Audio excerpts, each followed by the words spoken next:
C'est ici, en plein cœur de la ville de Korogo, dans la cité du Poro, que vit Néimi. Âgé de 14 ans et fils aîné d'une famille de 5 enfants, Néimi souffre du nanisme.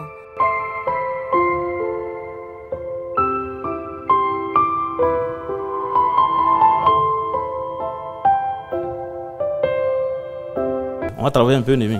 Prends ton sac, on va faire quelques exercices. Ce matin, son père, Pelé Songui, instituteur de profession, lui donne des cours, bien qu'étant en vacances. Il est important d'améliorer son rendement scolaire. Alors, parmi ces 3 nombres-là, tu peux me montrer ceux qui sont des nombres entiers? Tu me relèves les nombres qui sont entiers.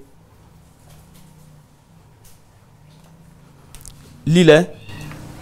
3. Oui. Et 0. 3 et 0 sont les nombres entiers. Pourquoi tu n'as pas pris 1,5? Parce qu'il y a une virgule. Admis en classe de 5e, Néimi est un élève très intelligent selon son père qui nous explique les circonstances de sa naissance. Il est né comme tous les autres. Voilà, il est né normalement. Voilà, il a présenté en tout cas les critères d'un être vivant normal. Bon, au fur et à mesure, vu sa forme, on se disait qu'il allait prendre la croissance, mais après on a vu que ça tardait, on a vu certains médecins, on allait affecter. Bon, nous on dit que bon, c'est depuis des malformations congénitales, on a accepté, puis on a accepté ce statut et puis on vit avec. Malgré les préjugés, il fait la fierté de son père qui vit cette situation sans complexe. Ce n'est pas une indignation, voilà, ou soit je ne prends pas ça à mal, hein, c'est naturel. Je n'ai aucun complexe parce que je suis religieux. Voilà, c'est Dieu qui donne la vie, il donne la forme à qui il veut, quand il veut. Être handicapé par la taille n'est pas une fatalité pour le jeune élève qui dit vivre heureux avec les autres, même s'il est souvent victime de stigmatisation de la part de ses camarades de classe. On ne fait pas des palabres, on ne fait pas du discours, on s'amuse bien. Il allait le travail à savoir classe. Il y a quelqu'un dit, mes amis, ils me tapent. Il m'a dit à l'éducateur. Dans la société africaine, les personnes souffrant de nanisme sont objets d'a priori. Néimi reste toutefois une source de bénédiction pour sa mère, qui s'est détournée du regard des autres. Il y a des femmes qui me donnaient des conseils de ne pas faire du mal à mon enfant. Et puis il y en a qui me disaient, il faut aller donner l'enfant à sa grand-mère. C'est pas normal. C'est un enfant maléfique. Et ça veut dire que si je donnais à sa grand-mère, elle allait se débarrasser de l'enfant.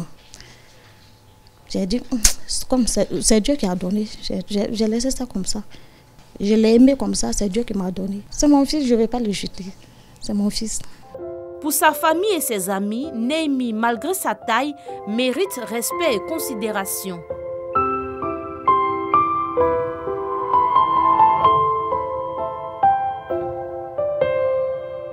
Je viens mon grand frère, je le respecte. S'il dit de faire quelque chose, je le fais. S'il dit qu'il ne faut pas le faire, je ne fais pas. C'est mon ami, on ne fait pas des palabres. Je viens jouer avec lui à la maison. On se va se promener et puis on revient. Il est âgé que moi. C'est mon ami, je viens jouer avec lui tous les jours. Néimi est le meilleur ami de tous, les adultes aussi. Ce jour, il reçoit la visite de son parrain, l'honorable Lansina Ouattara, dit Laspierre, député de Korogo. Tu vas bien? Ça va? Tu as bien travaillé à l'école? Tu as été quand même? Pourquoi tu réfléchis? Pour l'honorable, Néimi doit être encouragé et accompagné dans ses études afin d'être excellent. C'est les enfants comme ça qui ont de l'intelligence, il faut qu'on les encadre. Je sais qu'il a l'avenir et il va réussir. Il va se retrouver à l'extérieur, pourquoi pas aux États-Unis, pourquoi pas en France, pour aller faire des études. Et je vais le faire, Inch'Allah. Pour son âge, Néimi rêve grand. Il ambitionne devenir ingénieur en bâtiment et construit un centre de football pour les tout-petits. Le nanisme dont il souffre est causé par la chondroplasie, une maladie qui se traduit par un développement aux yeux anormal.